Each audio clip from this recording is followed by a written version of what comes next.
नमस्कार, जन उत्तराखंड बुलेटिन में आप सभी का स्वागत है और आपके साथ मैं जुड़ी हूं लीजा। खबरों पर बात करेंगे, लेकिन एक नजर हेडलाइंस पर।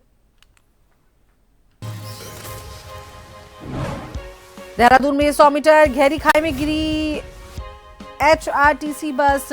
हादसे में 4 यात्रियों की मौत, 35 से ज्यादा घायल, भारत की हालत गंभीर। मुख्यमंत्री पुष्कर सिंह धामी और हिमाचल CM सुक्खू ने जताया शोक। उत्तराखंड में FIDF योजना का शुभारंभ, ट्राउट मत्स्य पालन को मिलेगा बढ़ावा। योजना के तहत 90% लागत राज्य सरकार करेगी वहन।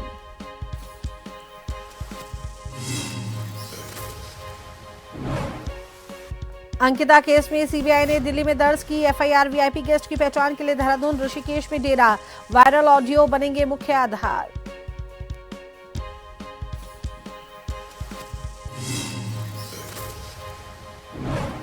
देहरादून में स्वच्छता व्यवस्था की खुली पोल, जगह जगह कूड़े के ढेर, दुर्गंध और संक्रामक बीमारियों का बड़ा खतरा।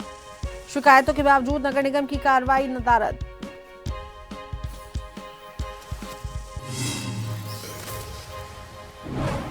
उत्तराखंड में प्रदेश भर में बारिश की संभावना, 5 जिलों में बर्फबारी, 3 में गरज के साथ आकाशीय बिजली चमकने का येलो अलर्ट।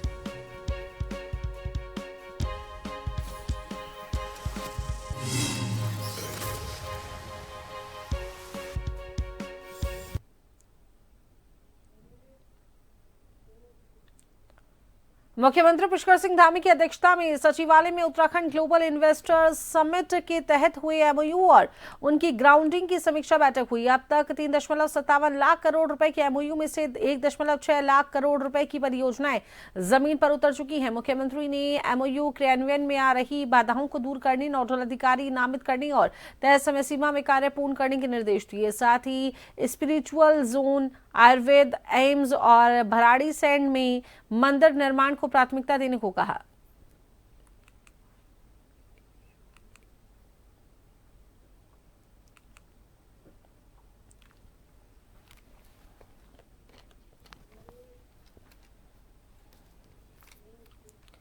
उत्तराखंड में ट्राउट मत्स्य पालन के माध्यम से स्वरोजगार सृजन को बढ़ावा देने के उद्देश्य से CBD के माध्यम से FIDF घोषित ट्राउट प्रोत्साहन योजना का शुभारंभ किया गया और ये कार्यक्रम देहरादून स्थित IRDT में आयोजित किया गया। कार्यक्रम में पशुपालन मंत्री सौरभ बहुगुणा बतौर मुख्य अतिथि शामिल हुए। इस अवसर पर उन्होंने कहा कि राज्य सरकार मत्स्य पालन को ग्रामीण आजीविका का मजबूत आधार बनाने के लिए लगातार प्रयास कर रही है।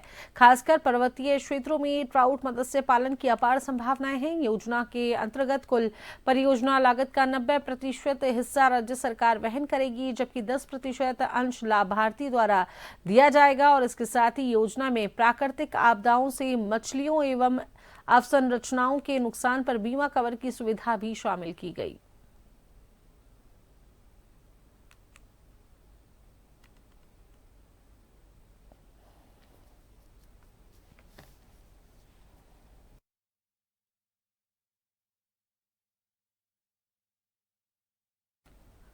प्रदेश को बने हुए 25 वर्ष पूर्ण हो चुके हैं, लेकिन पलायन की समस्या अभी भी सरकार के लिए बड़ा मुद्दा बनती नजर आ रही है, जिसके लिए राज्य सरकार निरंतर कार्य भी कर रही है। वहीं इस विषय पर कैबिनेट मंत्री सौरभ बहुगुणा ने जानकारी देते हुए बताया कि प्रदेश में हमेशा से सबसे बड़ा दुख पलायन रहा है। साथ ही राज्य में अब तक की सरकारों के कार्यकाल में पलायन एक गंभीर समस्या के रूप में चुनौती देने का काम करता आया है। उन्होंने कहा कि वर्तमान की सरकार द्वारा पलायन की चुनौती को कम करने व रोकने के लिए आगे आकर कार्य किया जा रहा है। उन्होंने कहा कि आज प्रदेश के दुर्गम क्षेत्रों में रोजगार प्रदान कर सरकार ने रिवर्स पलायन को गति भी दी है।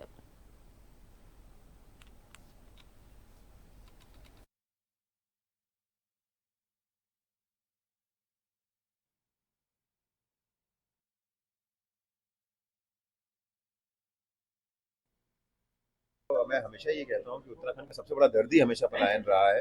उत्तराखंड में जो घोष रिलीजियस का कॉन्सेप्ट है वो बहुत बड़ी एक चुनौती रही है हर सरकार के लिए, लेकिन इस सरकार में उस चुनौती से हमने कहीं ना कहीं बहुत हमने आगे बढ़ के काम किया है।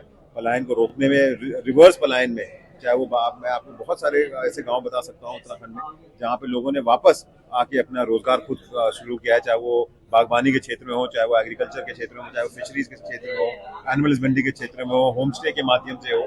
तो उत्तराखंड सरकार लगातार कोशिश यही कर रही है कि उत्तराखंड के जो दूरस्थ दुर्गम क्षेत्र है वहां तक अपनी योजनाओं को पहुंचा सकें और लोगों को पलायन से कहीं ना कहीं। लक्सर में आज एसडीएम सौरभ असवाल की अध्यक्षता में तहसील दिवस का आयोजन किया गया और तहसील दिवस में लगभग 35 शिकायतें आईं, जिनमें से करीब 13 शिकायतों का मौके पर ही निस्तारण किया गया। बता दें कि इस दौरान तहसील दिवस में एसडीएम सौरभ असवाल ने नगरपालिका अधिशासी अधिकारी को नगर में साफ सफाई और अतिक्रमण की शिकायत पर जमकर फटकार लगाई। उन्होंने कहा कि जो अधिकारी अपने कार्य में लापरवाही कर रहे हैं उन पर नजर रखी जा रही है।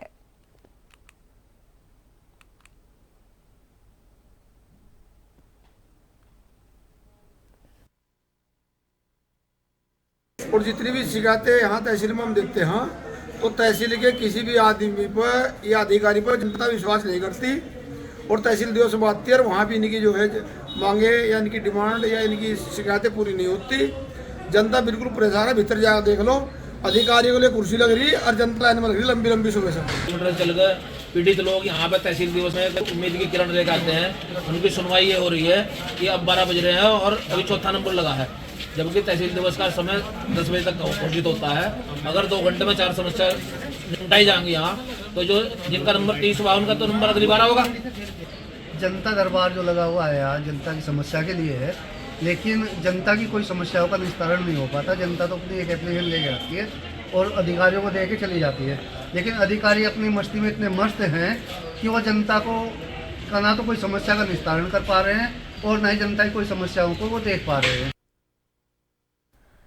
देहरादून में हिमाचल प्रदेश की एचआरटीसी बस 100 मीटर गहरी खाई में जा गिरी, जिससे 4 यात्रियों की मौत हो गई, जबकि 35 से ज्यादा लोग घायल हैं, जिनमें से 12 की हालत गंभीर है। मृतकों में 2 महिलाएं और 1 पुरुष शामिल है।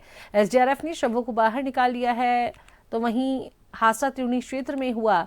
सुबह करीब 10 बजे हिमाचल प्रदेश की नैरवा चौपाल से पावटा साहिब जा रही एचआरटीसी की बस हरिपुर क्वानू मीनस मार्ग पर क्वानू के पास अनियंत्रित होकर गहरी खाई में जा गिरी। हादसा होते ही मौके पर चीख पुकार मच गई और ग्रामीणों ने इसकी सूचना पुलिस को दी। हादसे की सूचना मिलते ही पुलिस और बचाव दल तुरंत मौके पर पहुंचे और राहत एवं बचाव कार्य शुरू किया गया। घायलों को रेस्क्यू कर नजदीकी अस्पताल विकासनगर में भर्ती कराया गया है, जहां उनका इलाज जारी है। सेना नायक अरपन यदुवंशी के आदेशानुसार एसडीआरएफ की टीमें पोस्ट डाकपत्थर, चक्राता, मूरी एवं त्यूनी से तत्काल घटनास्थल की रवाना कर दी गई। हादसे पर मुख्यमंत्री पुष्कर सिंह धामी और हिमाचल सीएम सुक्खू ने दुख जताया है।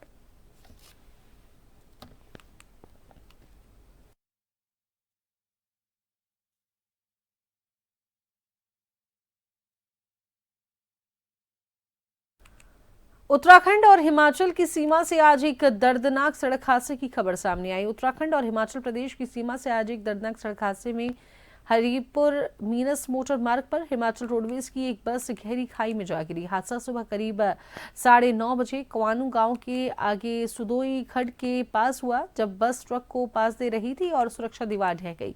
इस भीषण हादसे में 2 महिलाएं और 1 युवक की मौके पर मौत हो गई है, जबकि 24 से अधिक यात्री गंभीर रूप से घायल हो गए हैं। स्थानीय ग्रामीणों, पुलिस और एसडीआरएफ की मदद से रेस्क्यू किया गया।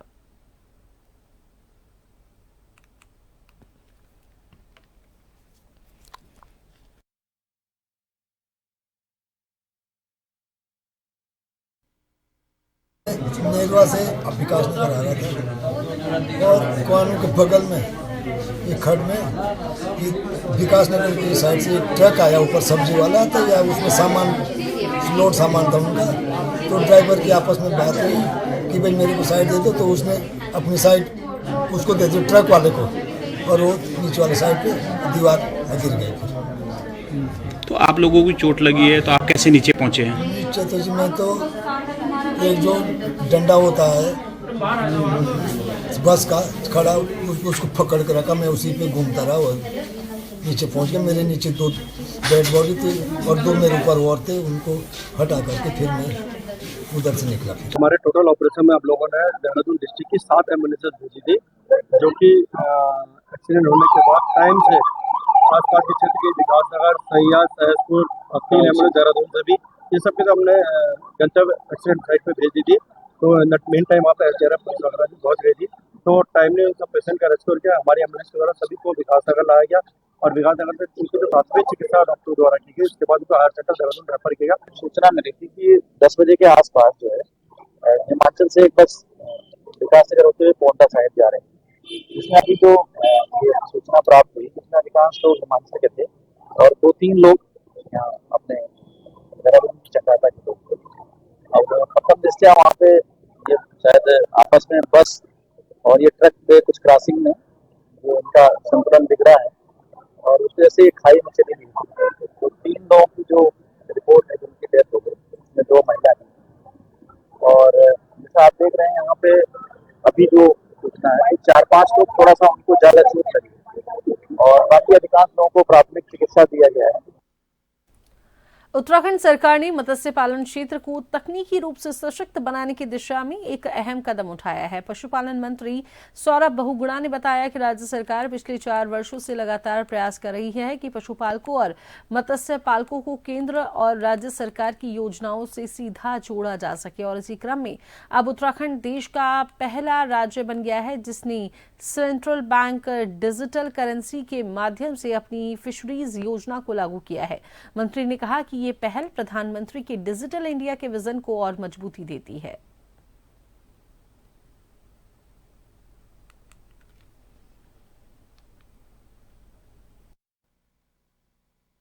देखिए लगातार मत्स्य विभाग जो है पिछले 4 साल से कोशिश में है कि किस तरीके से उत्तराखंड की योजनाओं में उसका कॉन्ट्रीब्यूशन कर सके, किस तरीके से अपने पशुपालकों को मत्स्य पालकों को हम रोजगार में जोड़ सकें, कैसे केंद्र और स्टेट की योजनाओं से उनको लाभान्वित किया जा सके।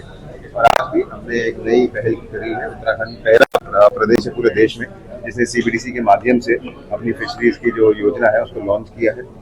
सेंट्रल बैंक डिजिटल करेंसी जो माननीय प्रधानमंत्री जी का एक सपना है डिजिटल इंडिया का, उसको और बल देते हुए उत्तराखंड सरकार पहली सरकार है पूरे देश की जिसने इसको अपनी फिशरीज के मत्स्य पालकों के साथ जोड़ के आगे बढ़ाने का काम किया है। इससे हमारे कुछ फायदे होंगे कि कोई बिचौलिया बीच में नहीं होगा, कोई हमारे लीकेजेस नहीं होंगे, डायरेक्ट सब्सिडी जो है हमारे किसानों के अकाउंट में रहेगी, डिजिटल पेमेंट के माध्यम से रहेगी। तो मैं बधाई देता हूँ विभाग के समस्त अधिकारियों को, हमारे सचिव और समस्त अधिकारियों को जिन्होंने इस योजना को RBI बैंक को और पंजाब नेशनल बैंक को, RBI को और हमारे NPCI को जिन्होंने इस योजना को क्रियान्वित करने में अपना पूरा योगदान दिया है।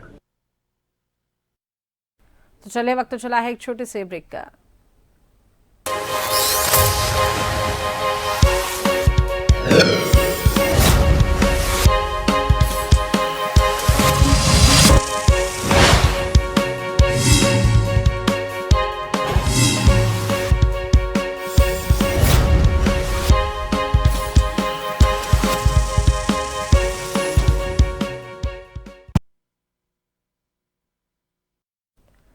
ब्रेक के बाद स्वागत है। चलिए खबरों पर बात करेंगे तो चंपावत जिले के लोहाघाट क्षेत्र को आधुनिक चिकित्सा सुविधा देने के उद्देश्य से धामी सरकार के द्वारा लोहाघाट उप जिला चिकित्सालय में अत्याधुनिक लैब और डॉक्टर हॉस्टल का निर्माण कार्य कराया जा रहा है, जो चिकित्सा के क्षेत्र में धामी सरकार का बड़ा कदम है। करोड़ों रुपए की लागत से लोहाघाट में लैब डॉक्टर हॉस्टल का निर्माण कार्य तेजी से जारी है। वहीं लोहाघाट उप जिला चिकित्सालय के चिकित्सा अधीक्षक डॉक्टर विराज राठी ने बताया कि इस अत्याधुनिक लैब निर्माण के बाद क्षेत्र के लोगों को अपनी जांच कराने के लिए बाहर के नगरों की दौड़ नहीं लगानी पड़ेगी। उनकी सभी प्रकार की जांचें इसी लैब में होंगी। उन्होंने कहा डॉक्टर हॉस्टल निर्माण के बाद बाहर से आने वाले विशेषज्ञ चिकित्सकों के रहने की समस्याओं का समाधान होगा, जिसका फायदा लोहाघाट और चंपावत क्षेत्र की जनता को मिलेगा।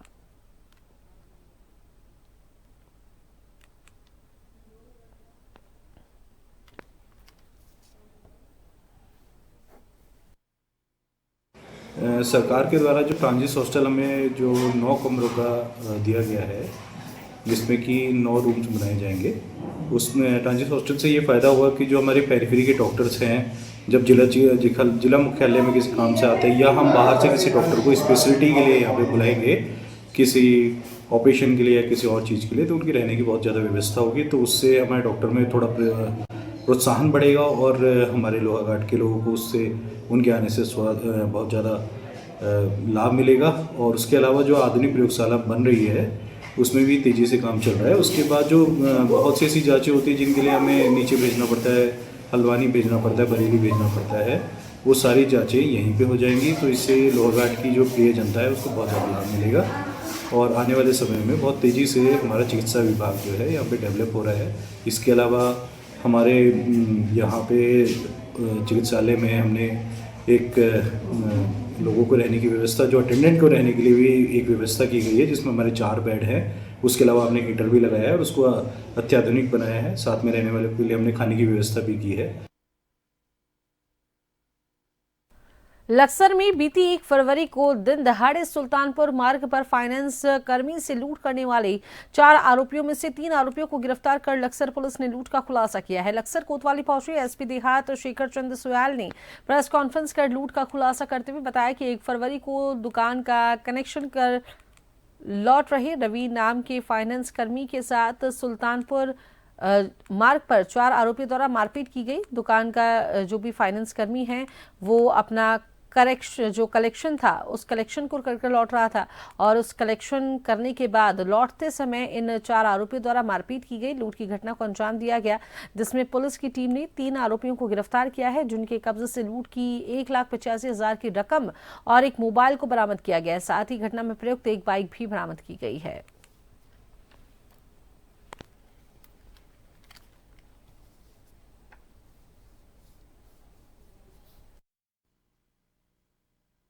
देखिए, ये 1 फरवरी की बात है। 2 दिन पहले का घटनाक्रम है। एक रवि राठौर नाम का व्यक्ति जो सप्लाई चेन पे काम करता है, अपना कलेक्शन का पैसा लेके आ रहा था। तो ये 3-4 लोग हैं जो गुलशेर, सलमान, फरमान और साहिल, जो इस बात से वाकिफ़ थे कि जो रवि राठौर नाम का व्यक्ति है, इसके पास कलेक्शन के पैसे होंगे और करीब 1-2 लाख रुपए होने की बात उनकी जानकारी में थी। तो एकांत में पा करके इन्होंने उस पर हमला किया और पैसे उससे लूट लिए। चूँकि एक चैलेंजिंग था और दिन के वक्त ये घटना हुई थी, तो थाने ने इसको सीरियसली लिया। सीओ लक्सर के नेतृत्व में एक टीम ने काम किया। तो कल शाम हमने 3 अभियुक्तों को करीब 85% रिकवरी के साथ अरेस्ट कर लिया है। 3 अभियुक्त जो हैं, इनका ऑलरेडी क्रिमिनल हिस्ट्री के बारे में अभी हम जानकारी ले रहे हैं। गुलशेर, फरमान और साहिल तीनों खड़ंजा कुतुबपुर के रहने वाले हैं। तो वहीं रामनगर तराई पश्चिमी वन प्रभाग के अंतर्गत आने वाली काशीपुर रेंज से बड़ी खबर सामने आई है। द्रोणा सागर टीला क्षेत्र में वन विभाग ने एक और गुलदार को सुरक्षित रूप से रेस्क्यू कर लिया है। काशीपुर रेंज के अधिकारी देवेंद्र सिंह राजवाड़ ने ये जानकारी देते हुए बताया कि द्रोणा सागर टीले पर इससे पहले भी 4 गुलदारों का रेस्क्यू किया जा चुका है और अब देर रात गुलदार को भी 5वां गुलदार है जिसे पकड़ लिया गया है। रेंज अधिकारी ने बताया कि ये क्षेत्र घने जंगल से सटा हुआ है, जिस कारण यहाँ गुलदारों की आवाजाही लगातार बनी रहती है और इसी वजह से आसपास के इलाकों में आए दिन गुलदार देखे जाने की सूचना मिलती रहती है। देर रात लगाए गए पिंजरे में गुलदार कैद हो गया, जिसके बाद वन विभाग की टीम ने राहत की सांस ली।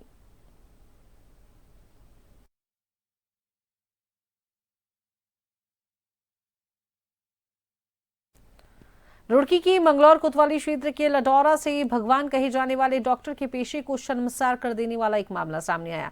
यहां पर एक लोकनायक नाम के एक निजी अस्पताल में भर्ती एक हिंदू युवती के साथ शर्मनाक हरकत अस्पताल के डॉक्टर रिजवान के द्वारा की गई है, जिसके बाद युवती ने अपने परिजनों को घटना की जानकारी दी, जिसके बाद जमकर हंगामा हुआ।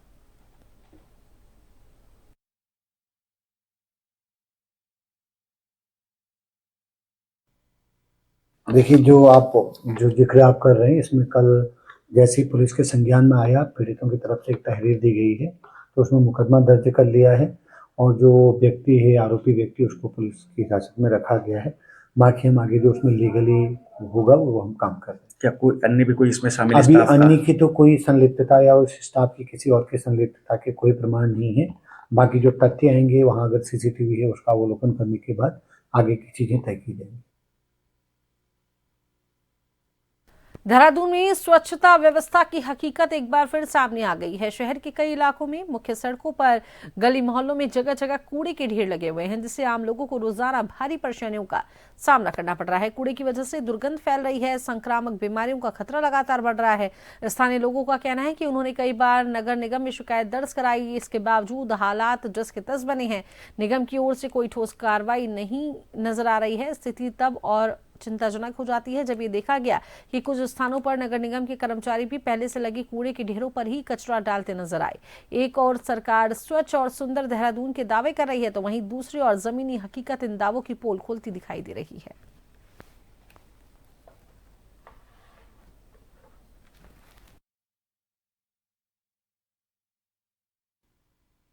इस तरह से नगर निगम के अधिकारी जो है मूक समर्थन देकर बैठे हुए हैं और लगातार जो उस पैसे का दुरुपयोग जारी है। मैं पूछना चाहता हूं, जो हमारी नमामि बंसल जी है वो बड़ी बड़ी बातें यहां पर करती है, क्या वो देहरादून के अंदर देख रही है कि किस तरह से जो है तमाम पैसे के बंदरबाट की जा रही है। और जहां पर सड़कें खुदी हुई है और ये कहा गया जिला अधिकारी के माध्यम से, एक अखबार के माध्यम से मुझे जानकारी मिली, सब लोगों ने देखा और उन्होंने कहा था कि जो सड़कें रात को खुदेंगी वो रात में ही बन जाएंगी। आप जाके देखिए ना, नगर निगम में पूरे 100 वार्डों में किसी भी वार्ड में चले जाइए, वहां पर क्या स्थिति इन्होंने कर दी। देखिए, पिछले दिनों कतिपय कांडों से जो है मॉनिटरिंग में जो है कहीं ना कहीं चूक रही है।